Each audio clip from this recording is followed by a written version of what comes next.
天鹅台风昨天终于北转，而且加速移动，同时它的半风半径也缩小了，所以气象局预估最快在今天深夜就可以解除海上台风警报。不过呢，它的外围环流还是会替北部跟宜兰地区带来大豪雨，而且天鹅的后面还有一个低压带，所以预计也会带来惊人的雨量。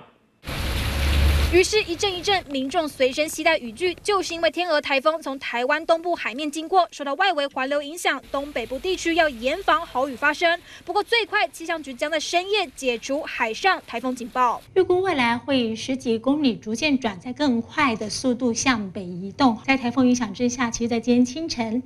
东南部的外海已经有12米的浪高出现。虽然天鹅台风强度减弱，不过气象局呼吁，外围云系将会带来强降雨，针对新北市、桃园市、新竹县以及苗栗县发布大豪雨特报。由于台风北转，台东地区雨势会开始减缓，不过会因为沉降作用，有高温以及分风出现。除了台风本身以外，在这边一个广大的海域上。 还有一个很不稳定的对流云区，这对流云区是低压带，它未来它会慢慢的移动到我们附近，所以星期二开始一连2、3天在低压带影响之下的天气不稳定。这次天鹅台风后面跟着夹带雨势的低压带就位在台湾南方海面上，随着导引气流北移，气象局预估26号到29号全台将是有雨天气，呼吁住在山区的民众要注意土石流以及落石坍方，而低洼地区也要严防淹水的情形发生。UDN TV 陈俊杰、卓维姿特别报道。